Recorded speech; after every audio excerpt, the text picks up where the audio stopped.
আসসালামু আলাইকুম রহমতুল্লাহি ওয়াবারাকাতুহ। সম্মানিত দিনী ভাই ও বোনেরা, আজকের এই ভিডিওতে সূরাতুল বাকারাহ এর ৪৩ নং আয়াতের পর থেকে অর্থাৎ ৪৪ নং আয়াত থেকে আপনাদেরকে সহিহ শুদ্ধ করে শব্দে শব্দে ভেঙে ভেঙে সঠিক উচ্চারণ করে শেখানোর চেষ্টা করব ইনশাআল্লাহ। তো গত পর্বের ভিডিওতে আমরা সূরাতুল বাকারাহ এর ৪৩ নং আয়াত পর্যন্ত আপনাদেরকে শিখিয়েছি। যদি না শিখে থাকেন তাহলে পূর্বের ভিডিওটি দেখে শিখে নেবেন। আর যারা ১ নং পর্ব থেকে সূরাতুল বাকারাহ এর ক্লাসগুলি দেখে আসেন নাই তারা ক্লাসগুলি দেখে নেবেন, তখন আপনাদের জন্য সূরাতুল বাকারাহ শিখতে এবং পড়তে সহজ হবে। আর যারা একেবারে আরবি পড়তে পারেন না তারা আমাদের চ্যানেলে কায়দা পর্বের ভিডিও দেওয়া আছে, আপনারা কায়দা পর্বগুলি ধারাবাহিকভাবে পর্ব আকারে দেখে নেবেন, তখন আপনাদের জন্য কায়দা শিখতে এবং পড়তে সহজ হবে। আপনারা যদি সহজেই কায়দা শিখে নিতে পারেন তখন কোরআনুল কারীম সহজেই পড়তে পারবেন। তো চলুন আজকের ক্লাস শুরু করা যাক। আউযু বিল্লাহি মিনাশ শাইতানির রাজীম। বিসমিল্লাহির রহমানির রহিম।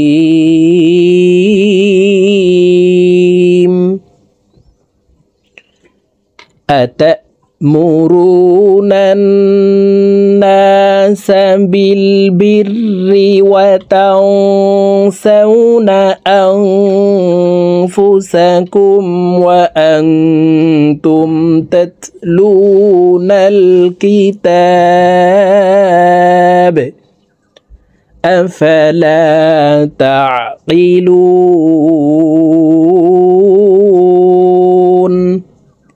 প্রিয় দর্শক, আমি শব্দে শব্দে ভেঙে ভেঙে অক্ষরে অক্ষরে বলে দিচ্ছি, আপনারা আমার সঙ্গে বলে শিখে নিন। আমার সঙ্গে কয়েকবার বললেই সহিহ শুদ্ধ উচ্চারণ হয়ে যাবে। আতামুরুনান নাস, আতামুরুনান নাস। এই নুন তাসদিদওয়ালা নুনের সাথে নাকের বাসি থেকে ৩ সেকেন্ড পরিমাণ গুন্নাহ করে ধরে রাখবো। এই গুন্নাহকে ওয়াজিব গুন্নাহ বলা হয়, কারণ হরকতের বামে নুনে মিমে তাসদিদ হইলে সর্ব অবস্থায় নাকের বাসি থেকে গুন্নাহ করিয়া পড়িতে হয়। আতামুরুনান নাস বিল বিররি ওয়া তানসাউনা, বিল বিররি ওয়া তানসাউনা أنفسكم وأنتم أنفسكم وأنتم تتلون الكتاب تتلون الكتاب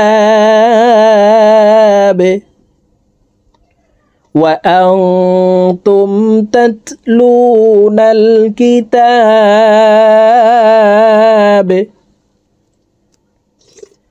أتأمرون الناس بالبر وتنسون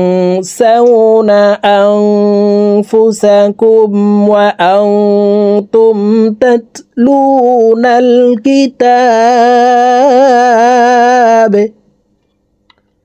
أفلا تعقلون أفلا تعقلون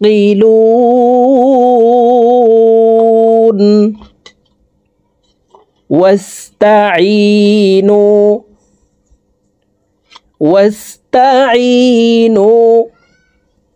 بالصبر।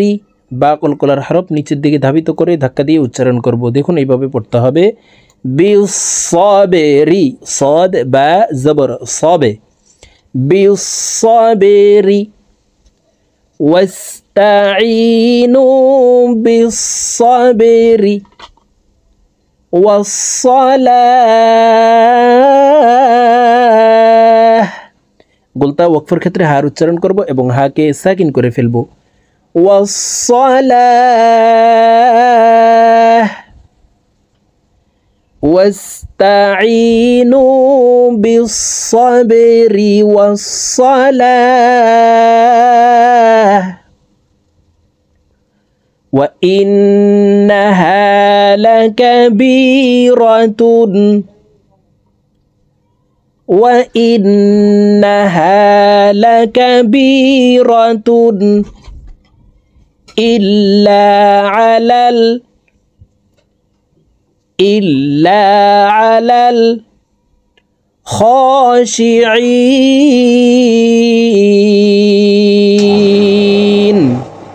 إلا على الخاشعين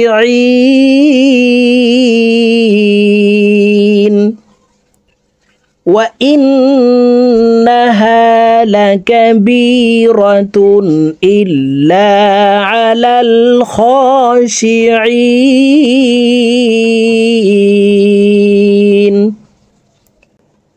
الذين يظنون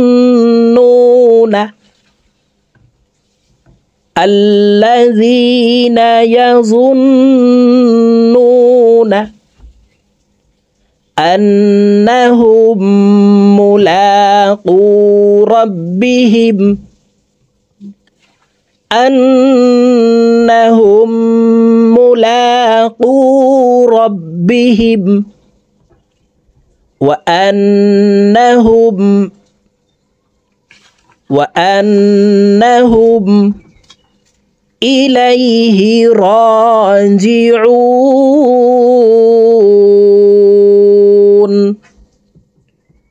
وأنهم إليه راجعون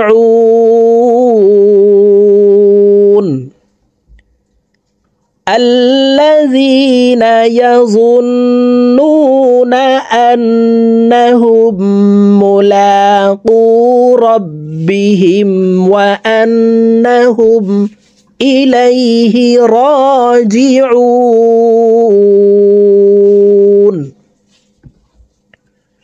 يا بني নি এখানে তিন আলিফ টান জেরের বাম পাশে জজমালাইয়া মদর হরফ তো এই মদর হরফের উপরে চিকন চিহ্ন বামে হামজা মধ্যে মুনফাসিল তিন আলিফ টানিয়া পড়িতে হয় ইয়া বানি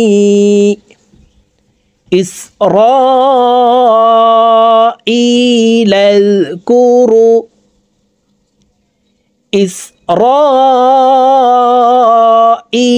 اذكروا نعمتي التي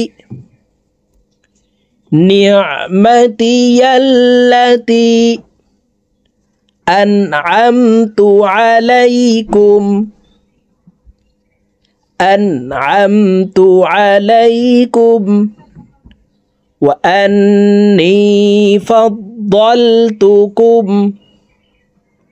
وأني فضلتكم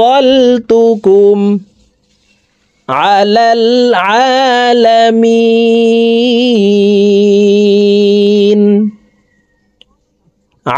العالمين يا بني إسرائيل اذكروا نعمتي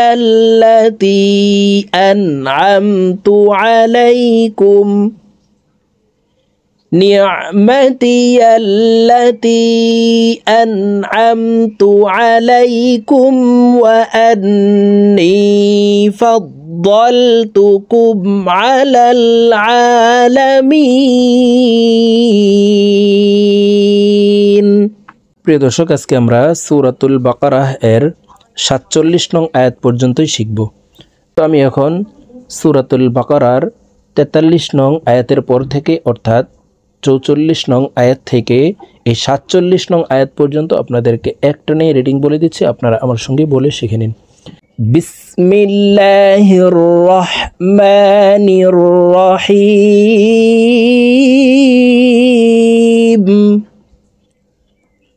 أتأمرون الناس الناس بالبر وتنسون أنفسكم وأنتم تتلون الكتاب أفلا تعقلون واستعينوا بالصبر والصلاة وإنها لكبيرة إلا على الخاشعين الذين يظنون أنهم ملاقو ربهم وأنهم إليه راجعون يا بني إسرائيل اذكروا نعمتي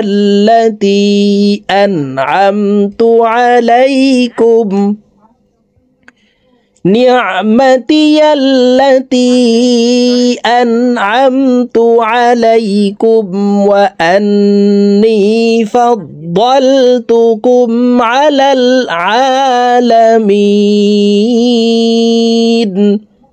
صدق الله العظيم.